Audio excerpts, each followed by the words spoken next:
equilateral, isosceles, tetrahedron. I have never seen a mind like the one your daughter has. You have to see what she becomes. Come on! Move like that. Hey, Katherine! We all gonna end up unemployed riding around in this pile of junk. You're welcome to walk the 16 miles. Or sit in the back of the bus. Kiss me up. You have identification on them? We're just on our way to work at NASA, sir. I had no idea they hired. There are quite a few women working in the space program. You know what we're doing here? We're putting a human on top of a missile, shooting him into space. That's never been done before. I need a mathematician that can look beyond the numbers. Math that doesn't yet exist. You have someone? Running what I'm playing. Catherine's the gal for that. She can handle any numbers you put in front of her. You're a computer at NASA. They let women handle that sort of... Yes, they let women do some things at NASA, Mr. Johnson. And it's not because we wear skirts. It's because we wear glasses. You've been gone for 300 hours. Was Mama gone for 12 and a half days? No, but it felt like it. In 14 days, astronauts will be here for training. Everything we do can matter to their wives, to their children. I believe it's going to matter to the whole country. My gals are ready. There's no protocol for women attending. There's no protocol for a man circling the Earth either, sir. We all get there together, we don't get there at all.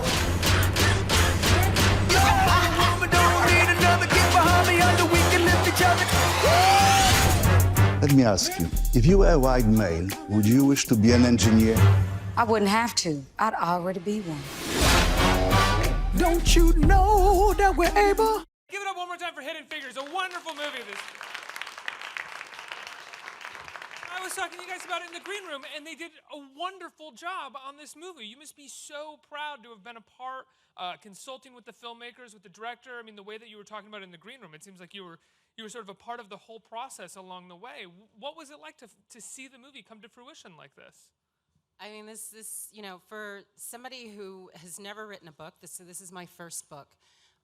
Just to have the book published is a dream come true, and to have it made into a movie is even beyond that. And to have it made into a movie with this support and this cast and, you know, this level of commitment and high quality people involved, it's just, you know, I really don't have words for it. How did you work with the screenwriters for the film? So it's really unusual circumstance because I was still working on the book while the film was being worked on as well. They optioned the book proposal. There wasn't actually a book to option at the time they came to me. But they hired me as a consultant. I worked with a woman named Allison Schroeder, who is the screenwriter, and Donna Gelati, who is the producer on the movie, then Ted Melfi, who's the director. And, you know, they got all of my research and, you know, we talked a lot about the characters and the story. Obviously, they worked with all of the amazing NASA history people. And, you know, I think what they did was really take the amazing lives and the work and of these women, you know, the excitement of that time, and brought it to life. So I couldn't be happier. And it's the absolute best possible outcome for a scenario like this. I can't say that enough. So often true story movies are made, and so often they're not as great as the true story, but this is the best possible outcome. They made a great movie out of the material. They made a great movie, and you know, I have to say probably the biggest evidence of that is Katherine Johnson, who's 98 years old, who's, you know, the main character portrayed here in the film. She and her family had the opportunity to screen the film a couple of weeks ago, and then there was another premiere in Hampton, Virginia last week for the, you know, kind of close community of NASA people, and they were all very happy. So I think that is, you can't get higher praise than that. Well, I think having Taraji P. Henson play you that alone can make you pretty happy. If she played me, for whatever reason, I would be very happy about it. And unfortunately, another character that is portrayed in the movie, astronaut John Glenn, passed away just a couple days ago. He's played by the great Glenn Powell. Had he had a chance to see the film, do you know?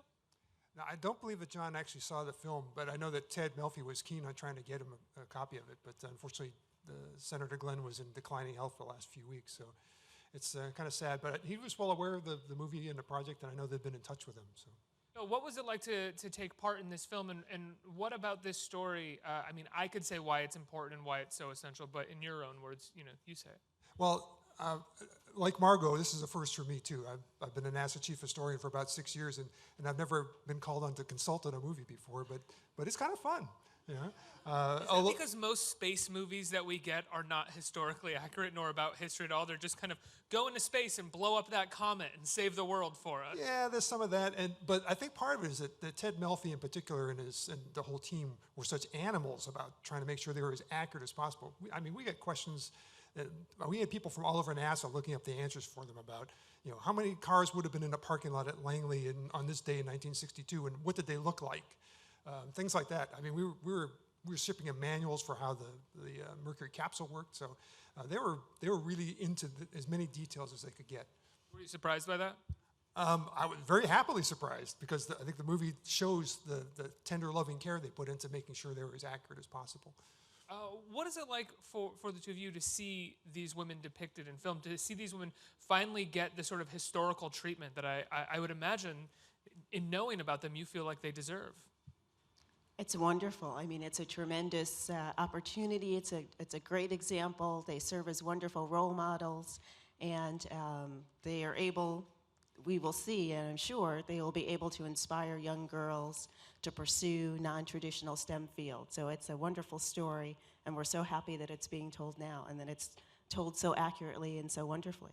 Stephanie, you're the second African-American woman in history to go into space. Were you... There we go.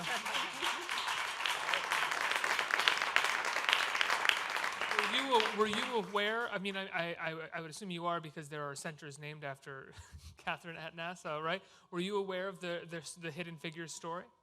I was aware, not so much of the broader group, but I had heard of Katherine's role and how John had requested that she be the one to validate and authenticate the calculations for his flight.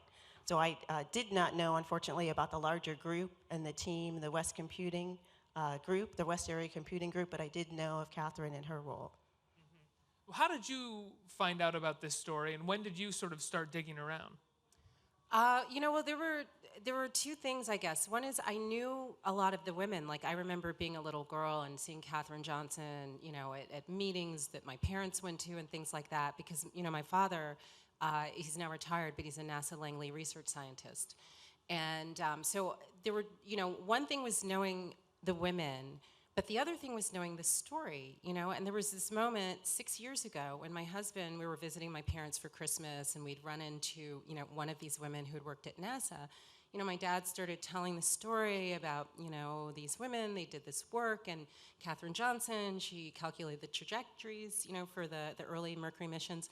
My husband was like, wait a minute, you're telling me this story, and it happened here in, Hampton, Virginia. And, for me, it was this moment of thinking, well, geez, I don't really know this story. I know sort of the end product, which is sort of modern day Hampton, Virginia, the space program. Myself, I consider myself very much a product of that history. But where did it begin, And that set me off on a journey, a 6-year journey of some of the most fascinating work I've ever, had the privilege to do. One of the elements that I loved about the film is that so often when we see films about segregation, they are very much about the, I would say, the heavy-handed, the very obvious forms of segregation that are violent, that are very easy to condemn. And with Hidden Figures, it's much more about privilege, and it's much more about the idea that, like, as hardworking and as amazing as these women are, at the end of the day, they still have to look at someone and say, you need to value me. You need to take a piece of your privilege away so that we can have equality, which still speaks to our time, I think, and it makes the film run a far greater parallel to our current time as well. Was that something that you felt about the story as well? No, absolutely. It was really important to me in writing the book and conveying, as the movie was being developed, the ordinariness of everything, the quotidian segregation, the banality of it, the inconvenience, this thing that sort of dogs you all the time, but at the same time, I really also wanted to show the sort of ordinary, extraordinary part of what these women did, and I think the the flip side of this is that we often see the civil rights heroes, and we see the people in these great moments. And these women were at the intersection of the civil rights movement, of the space program. They were the ones, the foot soldiers, making those moments possible. So you need those leaders doing the great things, but those great moments are supported by, hundreds, thousands of people like the women in this book. Seemingly ordinary people, although these women are in no way ordinary at all. They are the definition of extraordinary. But accessible, this idea that a scientist is somebody who goes away into the mountain and, it has social issues and can't communicate with people. And, I think a lot of times science kind of gets a bad rap as sort of antisocial or not interesting. And, look at what these women did and the times they lived in and what they accomplished. They were really interesting. They had to work in a team with other people. They valued their colleagues. They found a way to get their colleagues to value them and their work, and they loved their work. This was so exciting. Like I would probably still be researching and living in the 1950s and 60s if my publisher hadn't said I have to turn in the book. You've worked at NASA for quite some time, right? And Yes, I have. How have these women's stories affected you since you started working there, since you found out who they were? So they have paved the way for people like me to work at NASA. And down in Alabama, we didn't know Katherine's story, so we just survived, and we did the best that we could. And today at Marshall, I'm Marshall Space Flight Center in Huntsville, Alabama. There are females in very high positions. Our deputy director is a female. So females are very well accepted at Marshall, and they have lots of opportunities, as well as the men. They have the same opportunities as men. Now, sometimes, there are places where there's room for improvement, but overall, it's a great place to work, and I think we may be deeper south than Langley, but we still get things done, and the value of diversity is there at Marshall Space Flight Center. Yes. Where do you think that value of diversity comes from at the Marshall Space Center? Well, they know that it's not what you look like that gets the job done. It's what's in your head that gets the job done. So once you've proven yourself that you have the same abilities as anybody else there, and that you're smart and that you're dedicated and that you're there to support the team, to do whatever it takes to make the mission go, then they're okay with that. We don't have to, we don't have to just create falsities to make them accept us. Once they see that what we have in our heads is what they need for their mission to succeed, then it's okay. We're there. We're with the team. We're just a part of the team. Stephanie, you spent, I think, 40 some odd days in space, right? Traveling through space. Yes, 42 days. 42 days. Now, in the film, when John Glenn is shot up into space, forgive me for my lack of, I think, proper vocabulary. Close enough. Flew around space, shot up into space. I don't work at NASA. We see him sort of in that moment where everything is shaking and he's going up and then it calms down. Can you describe for me what that moment is like, what that period of time is like before everything kind of calms and you get into space when you're sort of being shot up for the first? My experience is on the space shuttle, and it's an 8.5-minute ride into space. It's the best ride ever. Is it not terrifying? No, it is. So for the first about 2 minutes, 20 seconds, there's some vibration because the shuttle had a hybrid propulsion system, liquid and solid rocket engines. And so while the solid rocket boosters were firing, there was vibration. So it was a little bit of a shaky ride until through the first 2 minutes, 20 seconds, and the solid rocket boosters would separate. And then it was a much smoother ride for the remaining time, about 6 minutes or so, 6 minutes, 20 seconds, to space. And then when the main engines cut off, everything is weightless. And the last 40 seconds or so, you experience 3 Gs. So you experience 3 times what you're feeling here, and then the engine's cut off. What do you mean feeling? Like physically? Physically, yes. And so the reason that we're seated on our back is so that the G vector goes through our chest. And so you feel 3 times what you would feel here on the ground, pressing on your chest for the last 40 seconds. I'm gonna ask a really stupid question, and I'm sorry, but the word feeling has me thinking that when I'm in a plane and I'm very high up in the sky and the altitude is a certain way and I'm watching a movie that isn't that good, I'll start crying because I'm just sort of more emotionally attached to it because of the altitude. When you talk about feeling, you're now the second African-American woman to ever go into space. The altitude is crazy. It's 3G. Do you feel a lot more? Were you emotional? Such a silly way to ask if you were emotional. So you're kind of asking 2 questions. So yeah, physically, the pressure, we keep the cabin pressure at sea level unless there's an issue. And so you're different than when you're in an aircraft. The actual pressure that you feel is a little bit different. So, but that within the spacecraft, we have it pressurized and we feel sea level pressure. So you were not emotional at all. You were just stoic. Yeah. I wouldn't describe it that way either, but what I would say is that there are we go through several hours of training. So we had simulators for the space shuttle, so we were able to practice our we call it ascent and entry, our launch into space and our descent from space many times. And although there was not acceleration, the simulator did all of the shaking, we had all of the noise, and so we were able to practice this countless times before launch. So on launch day, you're very prepared and everything is routine, except that you're very excited. We trained for about a year for the flight, and to have an opportunity to experience launch, get an opportunity to complete the mission, makes us very excited. So of course, on launch day, we're very excited. There we go. A roundabout but very fun way to get there, I would say.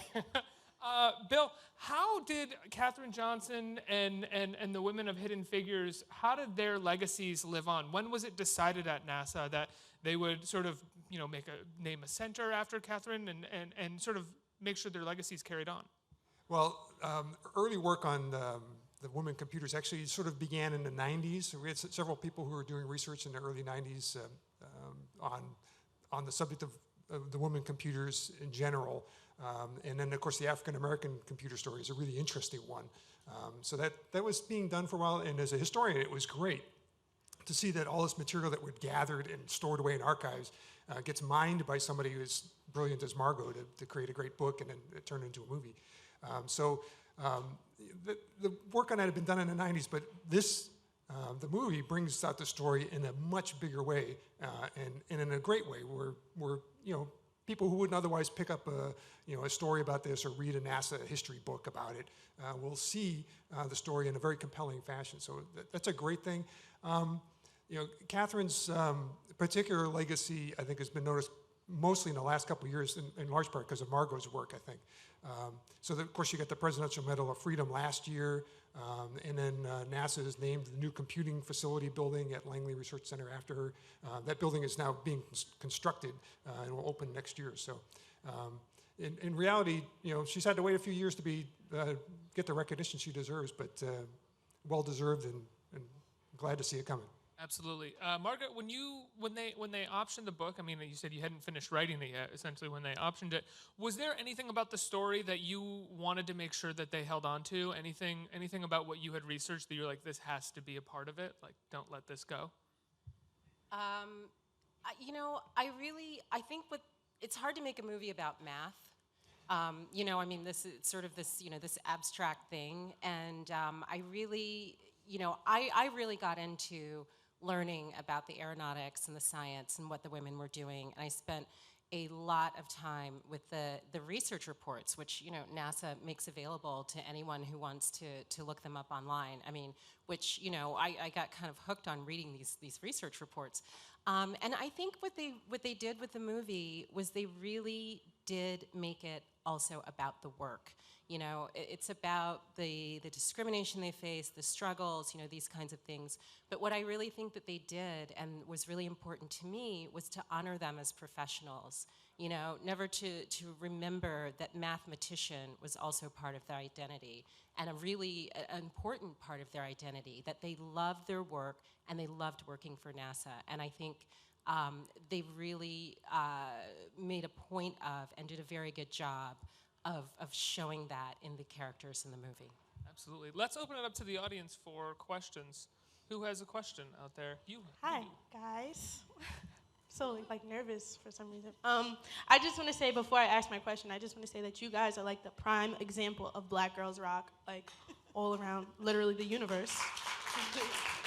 So kudos to you guys. But my question is for all of you. What is like a normal day at work like? I'm not sure there's a normal day, but as astronauts, and that's one of the great things about being an astronaut, so you have an opportunity to do something different or to work on something different every day. So there's some part of our day or part of our week where we're training, even if we're not training for a particular space mission. We are training, we have recurrency training, so we fly in aircraft, and for our robotics training, for our spacewalking training, we have recurrency training that we have to undergo. So part of our week is covered by training. We also support the various missions at NASA. So some of us work for the International Space Station program.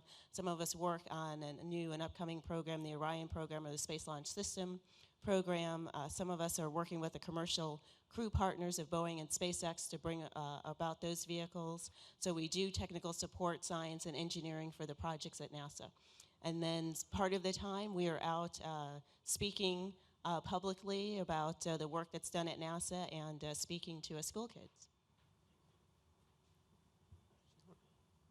So I work in the program management office, and we're not associated with the big rocket as most of us would see. We are the program office that manages missions that go to different places in the solar system. So we will go to asteroids, and we go to Pluto, and we go to Mercury.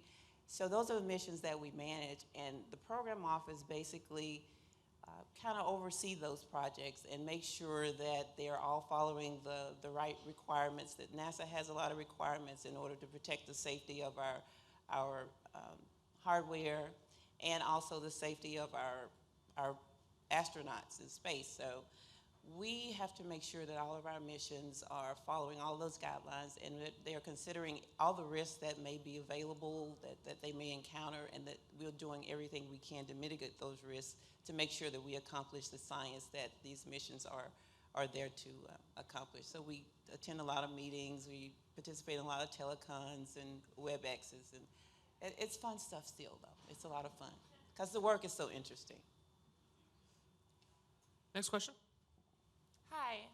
I'm really happy that this film was made and really inspired to be in the presence of all of you today. And I was just wondering, as a future filmmaker and screenwriter, when it comes, I especially want to adapt historical films one day, like make things of history become on film. And I was wondering, for that process, you touched on it a bit, but how did you go about making like the storyline and knowing what parts to put into it? Because there must have been a lot more of the history that was hard to put into just one movie. Right, so while I wrote the book, but I didn't write the screenplay. And honestly, for me, one of the things that was really hard was having, fallen, really in love, right, with these characters and the history and, not just the space story, but the airplanes. I got completely obsessed with all of the details of airplanes from the 1940s and 50s. And so the screenwriters and the producers, they made the very good decision, which was hard for me at first, to say, listen, people are not going to sit in a theater and watch, 30 years of history, the airplane going to spaceships. We have to make decisions about how to tell this story, and they really made the decision to tell this story that was focused on one of the most dramatic moments, which was this time when John Glenn, was taking off for this orbital flight And, Katherine Johnson was there providing these calculations, which is, so dramatic. He turned into a hero, tipped the balance in the space race between the US and the Soviet Union.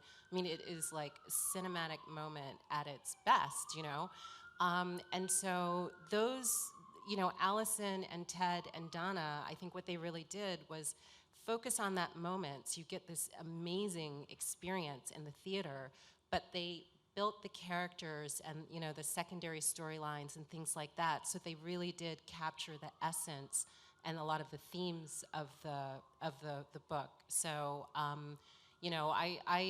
learned a lot. I learned so much by watching them take this story in one medium and adapting it for another medium. We have time for one more question.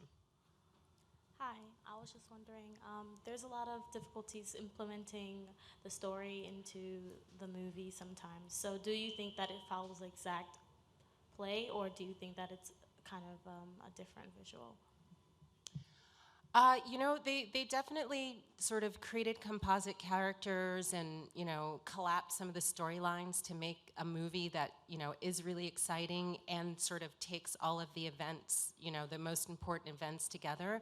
But, I think they really did a great job in terms of, bringing in that history and, also watching something that's really exciting. I mean, what do you think? Oh, I think they did a great job, Margot.